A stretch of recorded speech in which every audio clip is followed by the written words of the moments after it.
Assalamualaikum warahmatullahi wabarakatuh. Alhamdulillahi wassalatu wassalamu ala rasulillah nabiyina Muhammadin wa ala alihi wa ashabihi wa man tabi'ahum bi ihsanin ila yaumiddin. Alhamdulillah segala puji bagi Allah Subhanahu wa taala. Berkat rahmat dan karunia-Nya Allah Subhanahu wa taala masih mudahkan kita untuk dapat melanjutkan pembelajaran kita pada hari ini, ilmu hadis atau ilmu mustalah hadis.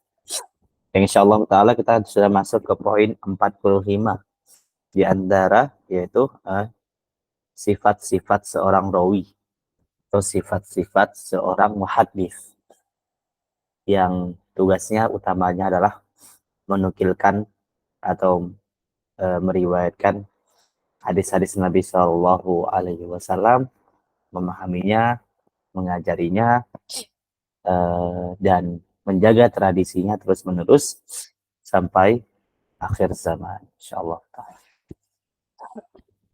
Di antara kita sudah melewatin beberapa sifat rawi.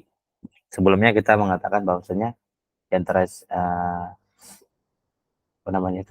di antara sifatnya seorang rawi banyak ya, yaitu mengetahui masalah lafaz hadis, mengetahui usul fikih secara dasar, kemudian mengetahui tarojih yaitu tarjih, bagaimana kita bilang mengunggulkan sebuah hadis satu dan hadis yang lain, itu diperlukan oleh seorang muhaddis atau seorang perawi. Di antaranya juga yang ke-45 yaitu wa ma'rifatu nasikhi wa mansukhihi. Di antara sifatnya seorang rawi yaitu mempunyai ilmu mengenai hadis-hadis yang menghapus atau dalil-dalil yang menghapus hukum sebelumnya, dan mengetahui juga dalil-dalil yang dihapus hukumnya. Maksudnya apa? Nasikh mansukh itu adalah, sebenarnya kita telah bahas di ilmu ushul fikih kemarin beberapa pekan yang lalu, bahwasanya nasikh mansukh itu adalah ilmu mengenai pengetahuan, yaitu adanya sebuah hukum yang menghapus dan yang terhapus pada hukum syariat ini. Ada dari Quran, dari Sunnah yang menghapus atau yang dihapus. Di antara misalnya yaitu hadis Nabi Shallallahu Alaihi Wasallam, kuntu nahaitukum an ziyaratil kubur fazuruha. Dulu aku melarang kalian, Nabi Shallallahu Alaihi Wasallam, untuk menziarahi kubur, maka kukatakan kepada kalian, maka ziarahilah kubur. Itu dari lafaz Nabi Shallallahu Alaihi Wasallam yang menunjukkan bahwasanya hal itu ialah sebuah dalil yang telah dihapus. Dengan dalil-dalil yang lain juga, Kemudian misalnya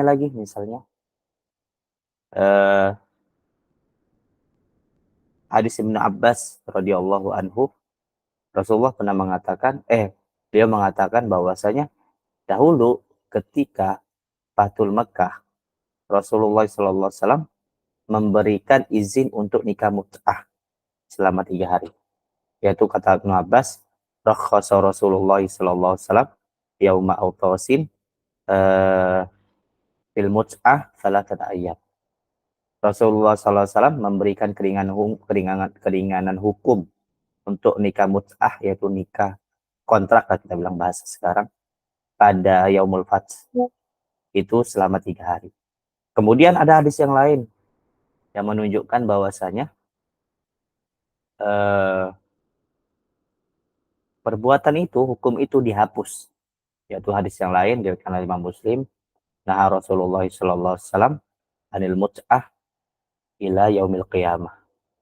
Rasulullah sallallahu alaihi wasallam melarang nikah mut'ah sampai hari kiamat. Nah, hal seperti itu ada yang dalil yang dimansukh, yang dihapus hukumnya, dan ada dalil yang menghapus hukumnya.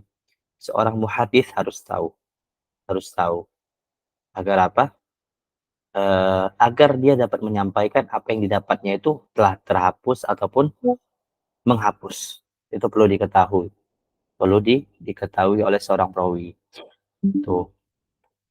Apa-apa saja sih? Kita bilang syarat. Tapi kita udah bahas ya kemarin ya. Nggak perlu diulang lagi karena kita udah bahas di usul fikih. Syarat-syarat nasikh mansukh. Bagi yang mau murojaah dipersilakan murojaah, bagi yang lupa dipersilakan lupa. Bagi yang lupa dipersilakan murojaah, bagi yang ingat diingat lagi insyaallah. Baik. Kemudian diantaranya juga sifat seorang rawi adalah ma'rifatus sahabah. Ma'rifatus as-sahabah. Sahabah di sini maksudnya bukan sahabat dekat ya, tapi sahabat Nabi Shallallahu Alaihi Wasallam.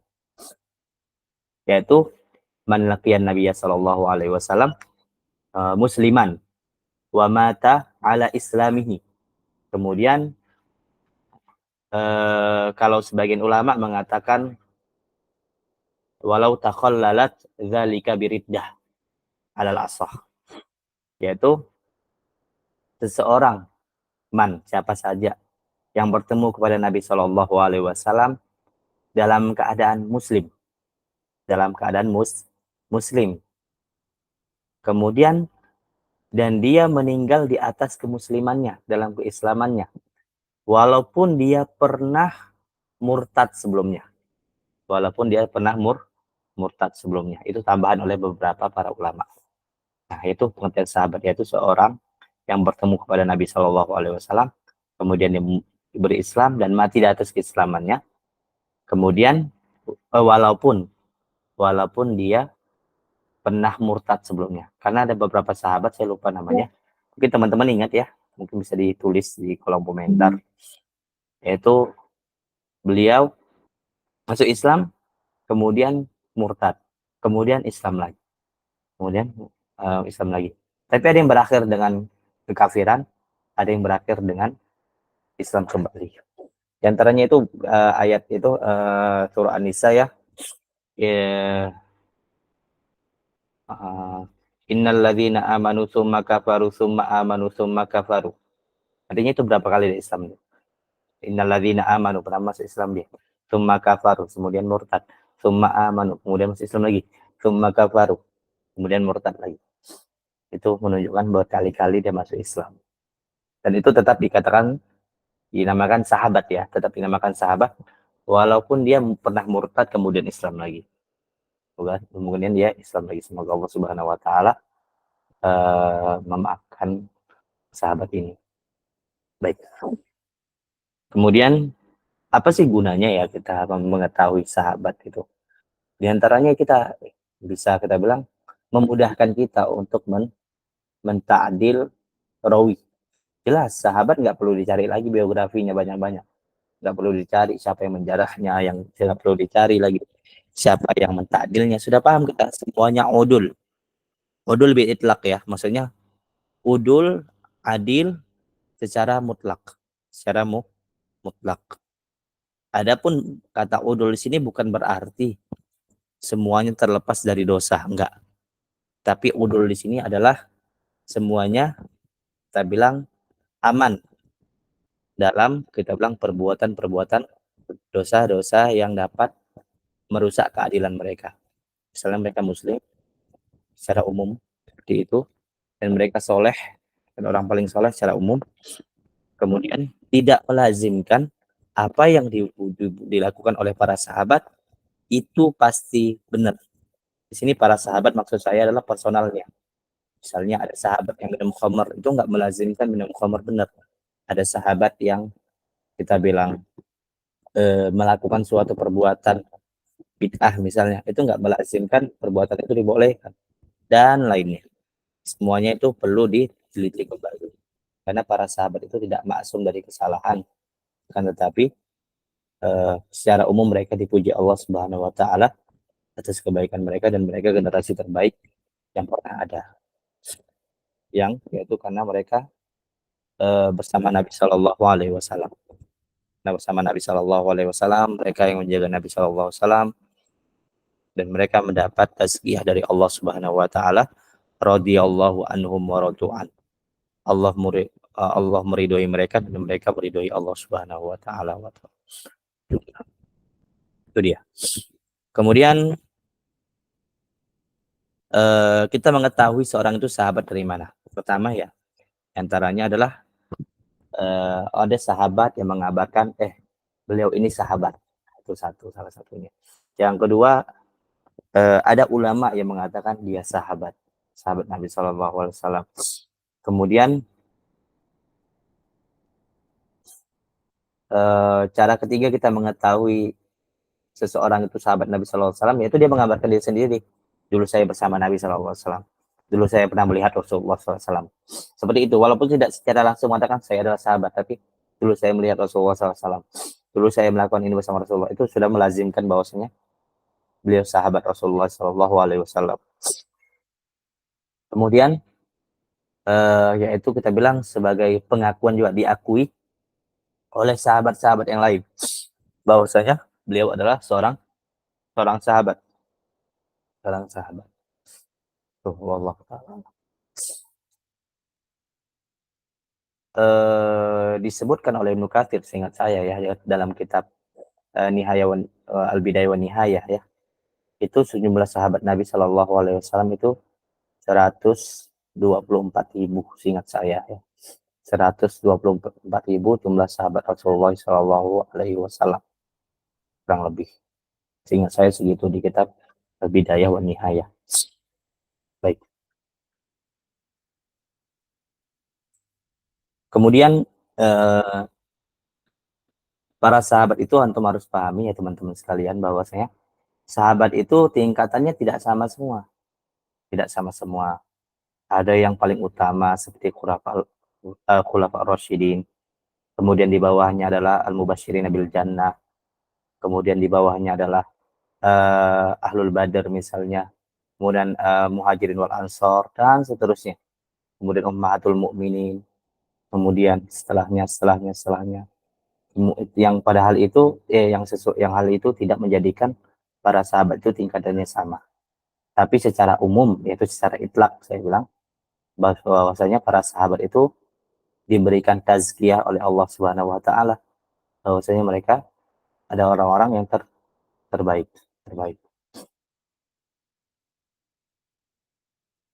Kemudian dan para sahabat itu tidak semuanya kita bilang ahli agama, enggak. Tidak ahli agama semuanya. Ada yang faqih, misalnya faqih dari atau kita bilang mufti lah. Mufti dari Mekah misalnya Ibnu Abbas ya. Mufti dari Mekah misalnya Ibnu Abbas. Mufti dari Madinah Zaid bin Thabit.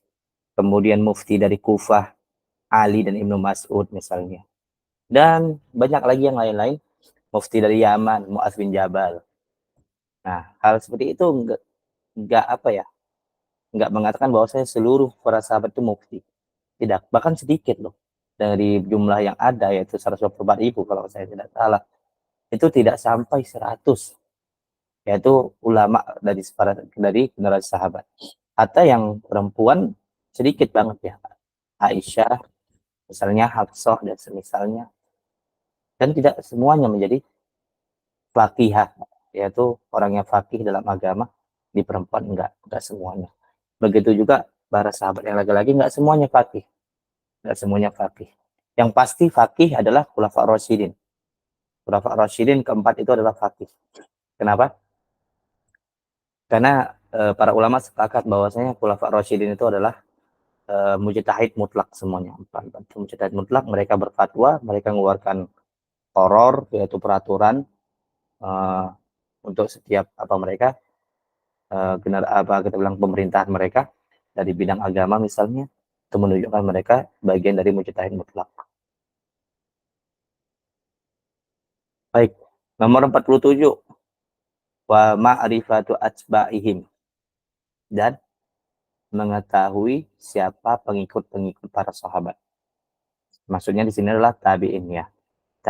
Tabi'un, yaitu orang-orang yang mengikuti sahabat. Yaitu diistilahkan oleh para ulama man laqiya sahabiyan. Barang siapa yang bertemu sahabat musliman dalam keadaan muslim, wa mata ala islamihi, dan dia meninggal dalam keadaan muslim juga, dalam keadaan muslim. Jadi nggak mengharuskan di sini ialah dia harus bersama sahabat itu beberapa lama, enggak. Cukup melihat saja, kemudian dia keadaan muslim, kemudian meninggal dalam keadaan muslim juga. Dan nggak disyaratkan juga sebagai seorang tabiin itu adalah seorang yang ahli agama, enggak. Tapi ada tabiin yang memang ahli agama dan paling afdol di antara terafdol. Kemudian ada kita bilang apa ya? Ada tabiin yang terbaik, kita bilang. Tabiin yang terbaik. Di antaranya kita bilang apa ya? Al-fuqaha as-sab'ah ya, yang berasal dari Madinah. Ada fuqaha 7 yang besar, yaitu yang tabiin, yang mereka itu adalah orang-orang yang tabiin yang terbaik pada zamannya, pada zaman tabiin. Di antaranya itu Sa'id bin Musayyab, kemudian Al-Qasim ini Muhammad, Qasim bin Muhammad, kemudian Urwah bin Zubair, dan lain lah, saya lupa nama-namanya. Yang 7 itu merupakan fuqaha as-sab'ah, yaitu ahli fikih 7 dari ulama-ulama tabi'in, dan semuanya dari Madinah, seingat saya. Semuanya dari Madinah. Dan mereka mentarjih siapa nih yang paling kita bilang paling afdol di antara fuqaha yang itu. Ada yang mengatakan Sa'id bin Musayyab, ada yang mengatakan Uwais Al-Qarni, ada yang mengatakan Hasan Al-Basri, dan banyak-banyak lagi. Banyak lagi. Wallahu ta'ala alam. Yang seorang rawi harus mengetahui hal ini. Kenapa? Karena seorang rawi itu kalau dia tidak mempercayai 3 tabaqat ini, yaitu tabaqat Rasulullah, tabaqat sahabat, kemudian tabaqat tabi'in, tabi'ut tabi'in, maka hancurlah hadis dia langsung. Kenapa? Dengan apa dia bisa mempercayai hadis kalau tidak mempercayai orang-orang ini, orang mereka terlebih dahulu. Dengan mempercayai mereka, maka besar kemungkinan, bukan besar, adalah bentuk kita penjagaan kita kepada hadis Nabi Shallallahu Alaihi Wasallam. Kemudian di nomor 48 yaitu waman rawa minal akabiri anis asogiri. Kemudian di antara sifat seorang rawi adalah mengetahui siapa saja yang meriwayatkan, yaitu seseorang yang dapat hadis lah, saya bahasakan. Dapat hadis yang orang-orang besar, orang-orang tokoh-tokoh utama, dapat hadis dari tokoh-tokoh yang kita bilang nggak utama. Nggak utama. Kalau saya bilang grade A mengambil hadis dari grade B. Misalnya antum ngambil hadis dari anak, antum itu misalnya doktor, ngambil hadis sama anak yang misalnya cuman tamatan SMA dan lainnya. Oh silakan, Yulia, Yulia. Ya ada apa? Ada apa Yulia?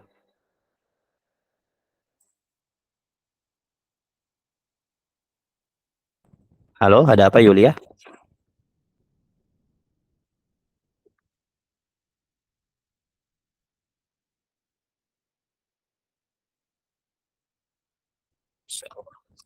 Baik. Yang tadi apa kita ulang adalah mengenal perawi-perawi yang utama yang meriwayatkan dari perawi-perawi yang kecil. Kita bilang tidak lebih utama daripada yang mendapatkan hadis. Kariwayatin Nabi Shallallahu Alaihi Wasallam an Bani Tamim ad-Dari, yaitu mengenai riwayat Nabi Shallallahu Alaihi Wasallam an Tamim ad-Dari, yaitu di situ dari riwayat Jassasah ya.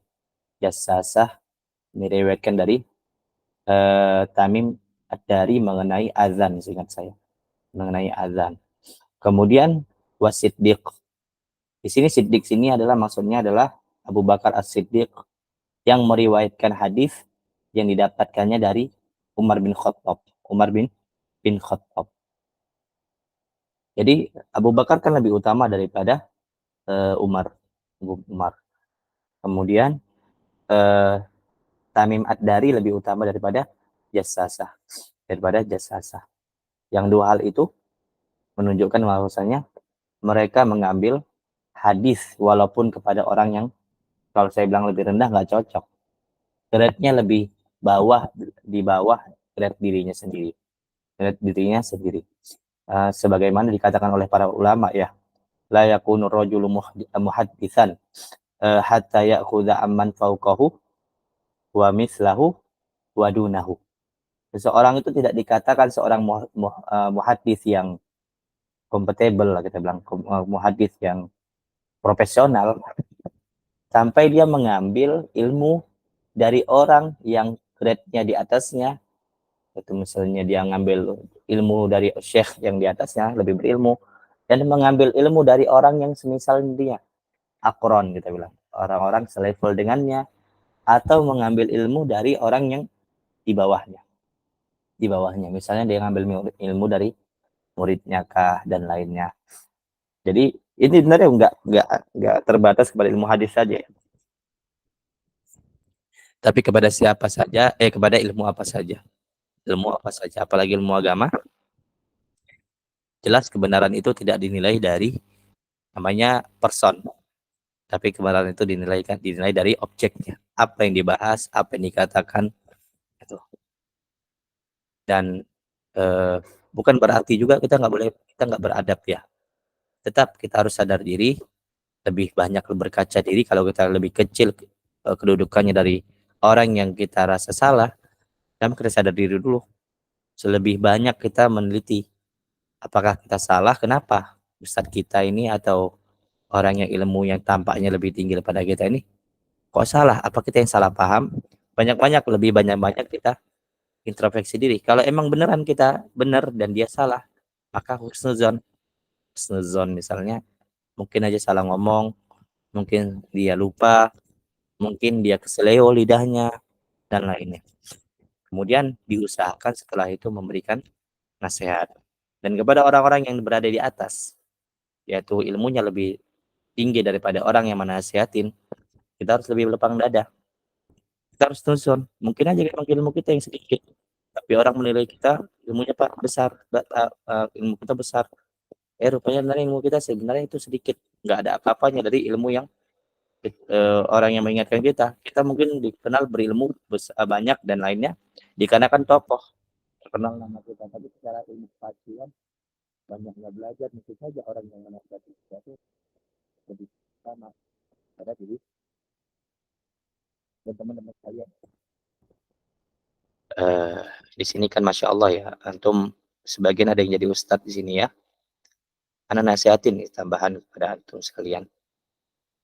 Untuk saat ini sebelum kita terkenal, antum berada di atas kita bilang mempunyai pengikut yang fanatik dan lainnya.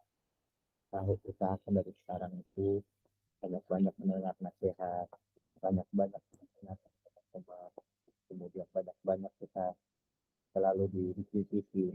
Tapi masih kritikkan, insya Allah lebih mudah saat ini kita dikritik.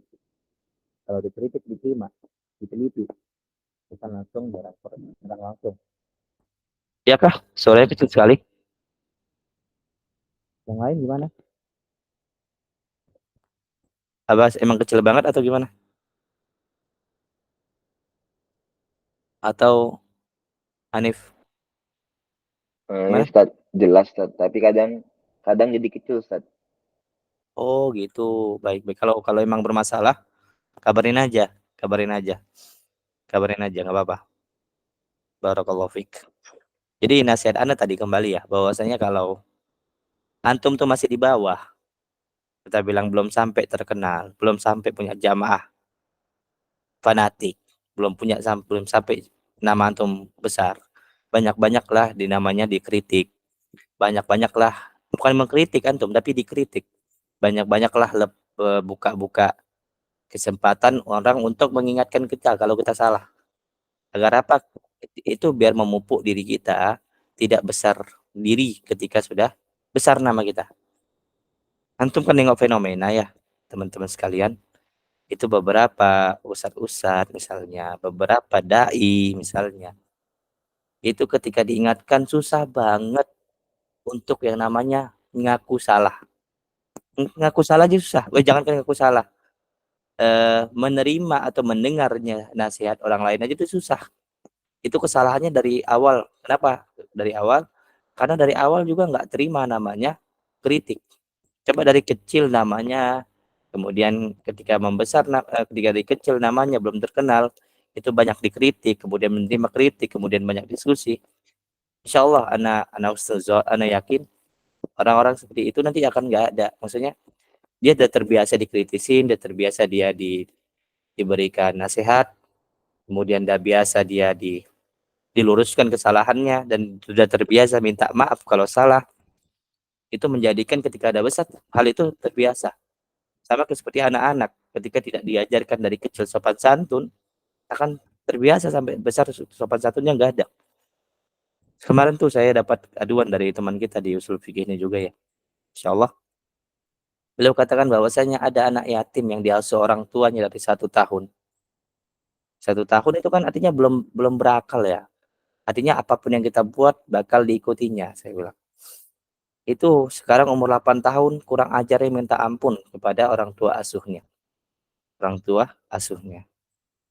Saya pribadi sebenarnya bukan menyalahkan total ya, tapi ada kemungkinan itu kesalahan, kita bilang adalah kesalahan asuh di awal.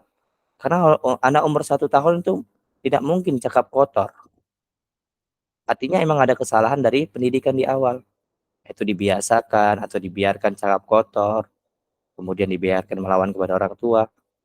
Sampai ketika umur 8 tahun, dia mengatakan goblok kepada orang tuanya, mengatakan cakap kotor, menggunakan kata hewan kepada orang tuanya, orang tua asuh maksudnya. Dan sampai orang tua asuhnya nangis kalau diomongin kayak gitu. Ini anak umur 8 tahun, artinya sudah 7 tahun diasuh. Ini ada salah pola asuh. Begitu juga seorang dai atau seorang ustadz ketika tidak terbiasa dia belajar, kemudian mengkritisi atau tidak terbiasa dirinya itu menyadari kesalahan pribadi, itu akan terbawa ketika namanya sudah besar, sudah besar. Makanya saya pribadi ketika punya teman yang kita bilang eh, kita bilang apa ya, kita bilang masih kecil lah, sama seperti saya yang masih belum ada ilmunya, kemudian sulit untuk dinasihatin, sulit untuk diajak diskusi misalnya, sulit untuk diberikan kritik, itu takutnya ke depannya jika dia mendapatkan jamaah dan jamaah itu kerjanya adalah tepuk tangan kepada kita. Yang namanya jamaah kita itu selalu tepuk tangan buat kita, apapun salah kita tepuk tangan. Kenapa? Karena mereka nggak bisa namanya memilah ilmu kita. Oh, Ustadz ini salah, nggak bisa. Kenapa? Karena di pikiran orang-orang awam itu adalah Ustadz kita selalu benar. Selalu benar. Makanya apa yang terjadi saat ini misalnya kritik-kritik kita kepada ustadz-ustadz besar tuh sulit banget sampai kepada mereka. Kenapa? Pertama, ditepuk tanganin atau kita bilang dihore-horein oleh jemaahnya yang pertama. Yang kedua, ustadznya terbiasa tidak diberikan nasihat, terbiasa takut jamaahnya, maksudnya jamaahnya takut hilang. Dan ustadz itu manusia yang punya sifat hasad, yang punya sifat egois, yang hal-hal seperti itu bisa dilatih sebenarnya dari awal. Seperti apa? Kita belajar dari awal, sering buka majal untuk dinasihatin, buka majal untuk kita bilang untuk dapat orang diskusi kepada kita, itu salah satu untuk melembutkan hati. Kita ikutin lah para ulama ini, yaitu mereka saling dapat ilmu dari bawah ke atas, dari atas ke bawah dan lainnya. Allah taala alam. Lanjut yaitu wa yulaqqabu aidan bi riwayatil fadil anil mafdul. Dan terkadang riwayat akabir dari as-saghir ini itu dinamakan juga riwayah al-fadil wa anil mafdul. Wa riwayatu syekh anil tilmiz, yaitu kita bilang apa ya? Syekh mendapatkan hadis dari muridnya. Syekh dapat hadis dari muridnya. Nah, ini sesuatu yang luar biasa ya, maksudnya Syekh belajar kepada muridnya, kurang lebih kita bahasa. Riwayat Zuhri wa Yahya bin Sa'id wa Rabi'ah wa ghairihim an Malik. Yaitu riwayat dari Zuhri. Zuhri itu gurunya Malik. Wa Yahya bin Sa'id. Yahya bin Sa'id ini adalah gurunya Malik. Kemudian Rabi'ah itu adalah juga gurunya Malik. Gurunya Malik. Dan mereka semua ini meriwayatkan hadis dari jalur Malik. Dari jalur Malik. Kenapa? Karena mereka mengakui keilmuan Malik ini. Walaupun dia notabene sebagai muridnya. Yaitu murid siapa? Muridnya dari ulama-ulama ini. Mereka. Itu kita nggak untuk kemungkinan. Antum mungkin saat ini mungkin Anda sebagai pembimbing antum belajar saat ini. Mungkin aja ke depannya antum itu sebagai guru anak, atau sekarang juga jadi guru anak kalau kita sering diskusi di grup. Itu antum secara langsung jadi guru anak, mengingatkan anak kalau anak salah. Antum juga saling mengingatkan di grup dengan diskusi. Itu sebagai bentuk antum belajar bersama teman. Itu salah satu bentuk melembutkan hati, yaitu sering diskusi. Nah, ini Masya Allah ulama-ulama besar ini, saya bilang belajar dari orang-orang yang notabene muridnya sendiri. Muridnya sendiri, yaitu Imam Malik. Imam Malik. Dan Imam Malik itu juga seingat saya ya, ngambil riwayat dari Syafi'i juga. Dari Syafi'i juga seingat saya ya. Begitu juga Imam Ahmad bin Hanbal. Itu Imam Syafi'i ngambil ilmu dari Imam Ahmad bin Hanbal masalah hadis. Masalah hadis. Sampai-sampai Imam Syafi'i itu pernah mengatakan, seandainya hafalanku itu seperti orang-orang mereka, yaitu seperti Imam Ahmad bin Hanbal, kemudian seperti Yahya bin Ma'in, dan seperti ulama-ulama muhadis yang lain, aku akan menguasai dunia. Maksudnya apa? Imam Syafi'i itu notabene dirinya, dia merasa kurang dalam ilmu hadis. Padahal secara hakikat beliau itu hafalannya itu adalah, seingat saya adalah 600.000 hadis. Imam Ahmad itu 1 juta hadis. 1 juta hadis. Jadi pembendaharaan Imam Ahmad itu lebih besar. Hampir 2 kali lipat dari punyanya Imam Syafi'i. Dan Imam Syafi'i mempunyai namanya pemahaman. Pemahaman yang utama. Dia mengajari Imam Ahmad masalah khas, am, nasikh, mansukh. Kemudian Imam Ahmad bin Hanbal memberikan namanya pemahaman ilmu hadis kepada Imam Syafi'i juga. Secara tidak langsung. Maksudnya secara langsung ini mereka saling tukar riwayat dan lainnya. Dan itu sesuatu yang Masya Allah, yang kalau antum jalani, misalnya mengambil ilmu dari murid, dari orang-orang yang lebih kecil. Tadi yang maksudnya dari kecil di sini banyak ya maksudnya. Yang pertama, as-saghir di sini dalam maksudnya adalah dari muda ke tua. Maksudnya orang tua mengambil hadis dari anak muda, atau dari ilmu yang besar dia ngambil ilmu yang kecil, atau dari yang terkenal ngambil ilmu yang kepada orang yang tidak terkenal. Itu misalnya. Yang punya kedudukan mengambil ilmu sama orang yang tidak mempunyai kedudukan. Misalnya ini menteri, ini ngambil ilmu dari rakyat jelata misalnya. Kemudian di sini dikatakan wa ma'rifatu riwayatin nazir an-nazir, yaitu mengetahui periwayatan orang-orang yang semisal. Orang-orang yang semisal. Di sini semisal adalah bukan sezaman doang ya, tapi adalah keilmuan dan ketokohannya itu seimbang. Tidak ada lebih utama. Di sini Katsauri wa Abi Hanifah an Malikin, yaitu daripada hadis al-ayyimu ahaqqu bi nafsiha min waliha. Bahwasanya janda itu lebih utama untuk mengatur pernikahannya daripada walinya. Di sini riwayatnya apa? Riwayat Sauri ke Malik, Abu Hanifah ke Malik. Yang tiga-tiga orang ini adalah mujtahid mutlak. Mujtahid mutlak. Seakan-akan mereka itu selevel. Misalnya juga adalah dari sahabat ke sahabat yang lain. Misalnya dari Aisyah ke Abu Hurairah. Misalnya. Kemudian misalnya juga dari anak Abu Bakar ke anak Abu Bakar yang lain. Atau dari Ummul Mukminin satu ke Ummul Mukminin yang lain. Itu misalnya, semisalnya. Semisalnya. Dan itu juga tadi yaitu tidak akan seseorang itu menjadi muhadits yang kompatibel, profesional sampai dia mengambil ilmu kepada orang yang di atasnya atau orang yang semisalnya atau orang yang di bawahnya kedudukannya.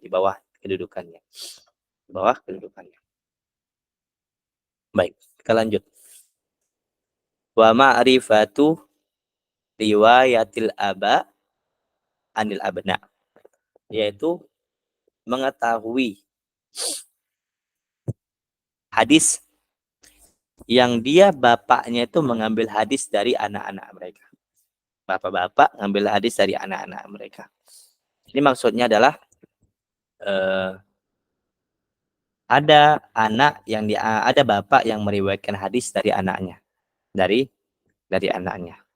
Kariwayatil Abbas ini orang tuanya Ibnu Abbas, an ibnihi al-Fadl, yaitu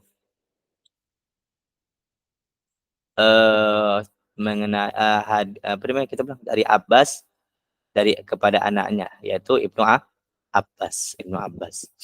Atau kebalikannya, yaitu dari anak ke bapak. Misalnya itu hadis Sulaiman bin Buraidah an abihi. Kemudian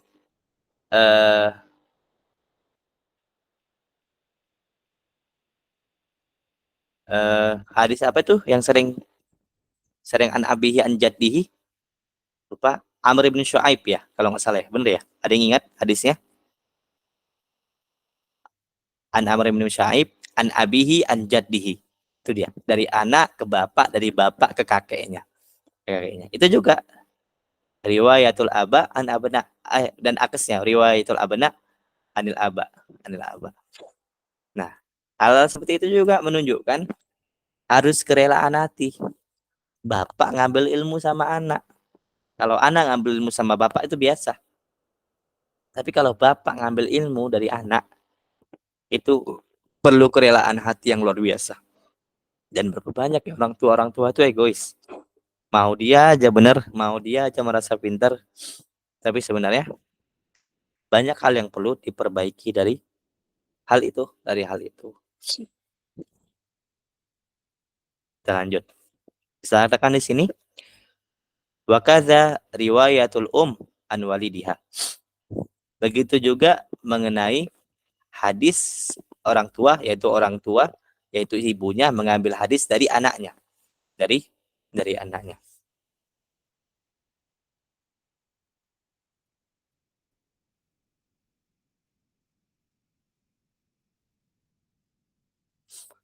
Misalnya itu ialah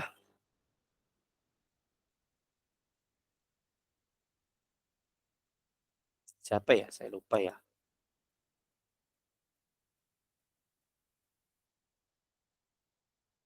Saya lupa hadis. Oh, hadis Aisyah. Hadis Aisyah radhiyallahu anha, yaitu dari Ummu Ruman. Ummu Ruman itu zaujahnya siapa namanya sahabat Abu Bakar As-Siddiq, yaitu meriwayatkan dari anaknya, yaitu Aisyah radhiyallahu anhu. Jadi istrinya Abu Bakar meriwayatkan hadis dari Aisyah mengenai pernikahan Aisyah radhiyallahu anhu. Itu membuktikan kerelaan hati, yaitu Ummu Ruman. Ummu Ruman. Yaitu ya istrinya Abu Bakar. Kita lanjut.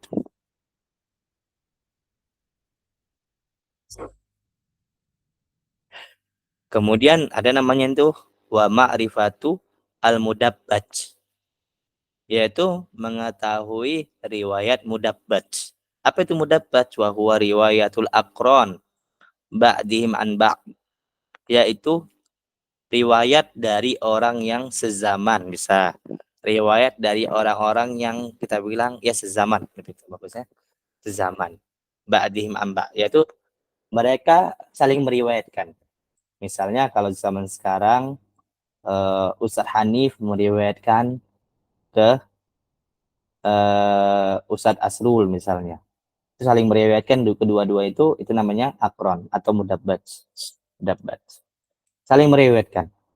Tapi harus disyaratkan dikarenakan fa in rawa ahaduhuma anil akhar wa lam yarwil akhar anhu fa ghairu mudabbaj.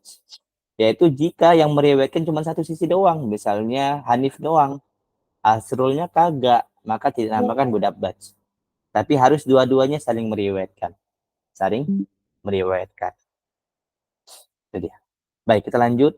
Dikatakan di sini wa ma'rifatu riwayatil ikhwa anil akhwat. Ka Umar wa Zaid ibnail al-Khattab. Yaitu riwayat persaudaraan. Maksudnya saudara laki-laki dengan saudara laki-laki, saudara perempuan dengan saudara perempuan.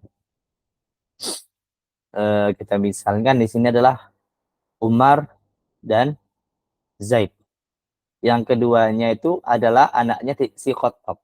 Anaknya Khattab. Mereka saling meriwayatkan satu dengan lain. Satu dengan lain. Kemudian diantaranya adalah juga saya bilang apa ya? Diriwayatkan oleh Ali, kemudian Ja'far, kemudian Uqail, itu dari anak-anaknya Abi Thalib. Dari anak-anaknya Abu Thalib. Itu dari anaknya Abu Thalib, yaitu Ali, Ja'far, kemudian sama Uqail. Uqail, tiga-tiga adalah anak Abi Thalib. Dan tiga-tiga mereka ini saling meriwayatkan. Kemudian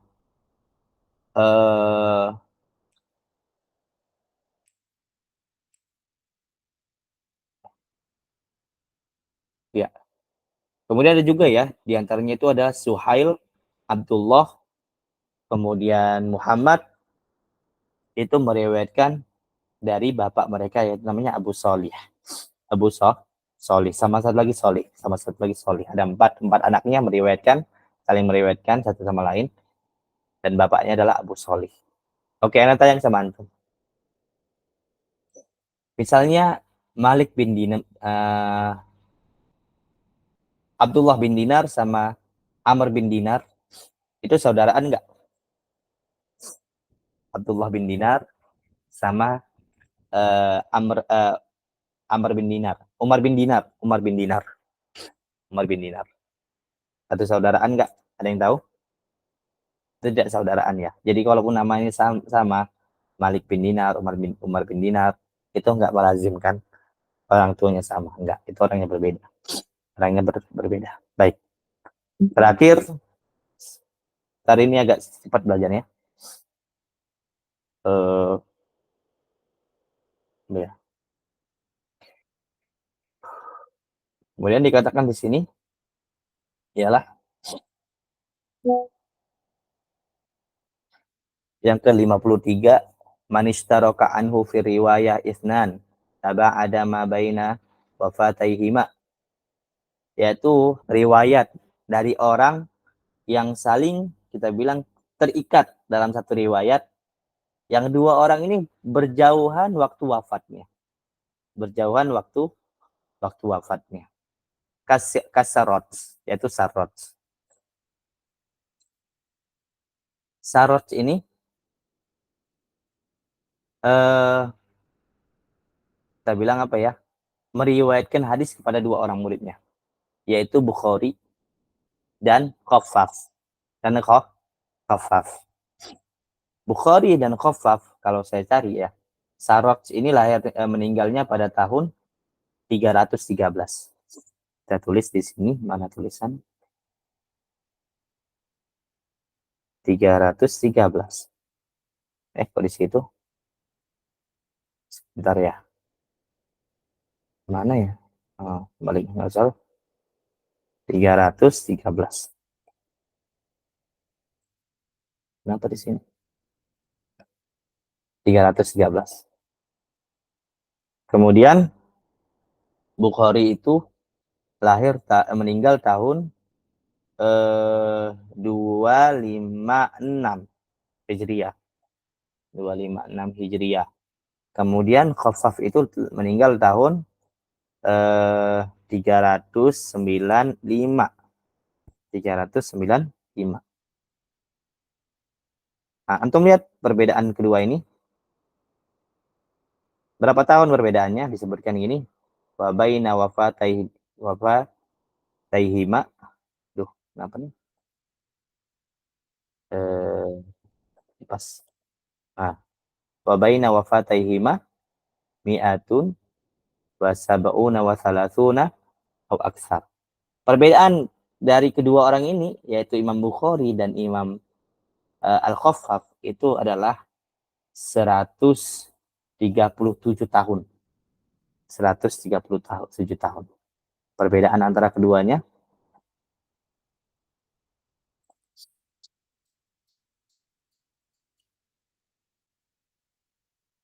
137 tahun. Nah, ini yang dinamakan adalah yang dimaksud dari sini. Walaupun guru mereka satu, tapi jarak gurunya dari Imam Bukhari ke gurunya yaitu Sarot, dan Imam Al-Khaffaf dari ke gurunya yaitu As-Sarot juga perbedaannya jauh. Perbedaannya jauh. Tuh. Karena walaupun mereka sama-sama meriwayatkan dari Sarot, tapi tidak melazimkan orang dua ini adalah sezaman. Tidak. Emang benar bahwasanya Khaffaf ini mungkin saja ketemu sama Imam Bukhari, tapi mungkin saja Khaffaf ini mendapatkan hadisnya ketika Imam Bukhari meninggal. Salah saja. Dan di sini Imam Bukhari itu lebih cepat meninggal daripada gurunya. Lebih daripada gurunya. Itu menunjukkan bisa saja murid lebih lama hidupnya, lebih cepat meninggalnya daripada muridnya. Tuh, ini dinamakan dua orang periwayat yang meriwayatkan dari guru yang sama, tapi di bawah mereka itu mereka satu tobakoh tapi jaraknya jauh. Di sini Hijriyah ya. Hijriyah, bukan Masehi.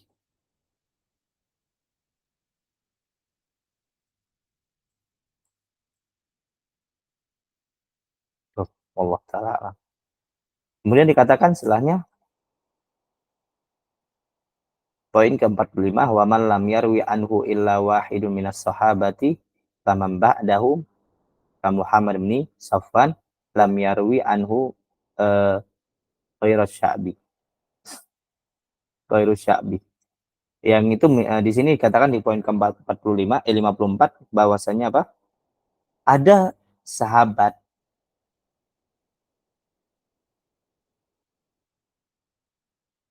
yang dia itu tidak meriwayatkan kecuali kepada satu orang doang. Jadi sahabat ini cuman memberikan hadisnya ke satu orang saja. Bisa banyak sebab. Bisa dia bentuk penjagaan kepada hadis Nabi SAW. Bisa juga nggak ada waktunya. Bisa juga karena yang mau minta. Bisa juga karena nggak terkenal sahabatnya. Bisa juga karena sahabatnya keluar kota mulu. Dan lainnya.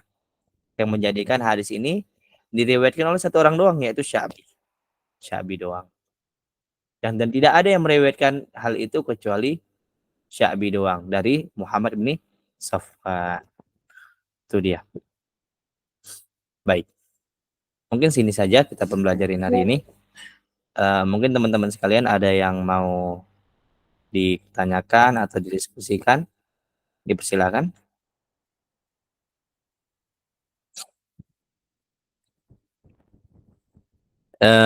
Sebenarnya ya ikhwan sekalian, bahwasanya di sini kata sifat-sifat di sini yang kita telah lewatin, seperti mengetahui ini tidak bersifat keharusan dari bagi seorang muhaddis, yaitu bagi seorang yang meriwayatkan hadis, enggak, tidak mengharuskan. Ini sifatnya mustahab,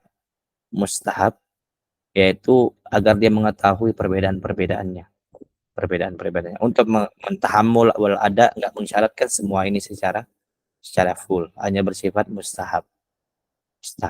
Dan enggak disyaratkan juga antum harus tahu hadisnya sahih atau enggak disyaratkan. Jadi meriwayatkan itu hanya bentuk penerimaan dan penyampaian. Mungkin sebagai muhadis yang kompatibel atau muhadis yang profesional, hal-hal ini diperlukan. Baik teman-teman sekalian, ada yang mau didiskusikan sebelum kita tutup pertemuan kita hari ini?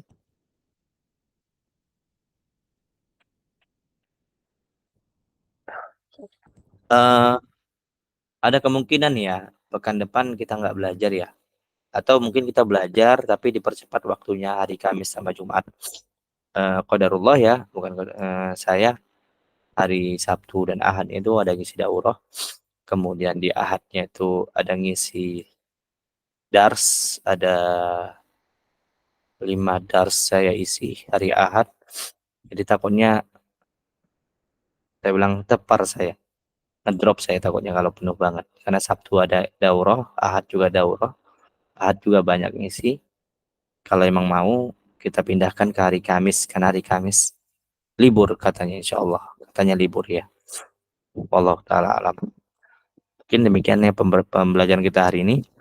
Semoga Allah Subhanahu wa taala memaafkan kesalahan saya jika saya ada salah menyampaikan ilmu, dan Anda berhadap kepada antum semuanya untuk mengingatkan saya pribadi jika ada dapat kesalahan dari apa yang sampaikan.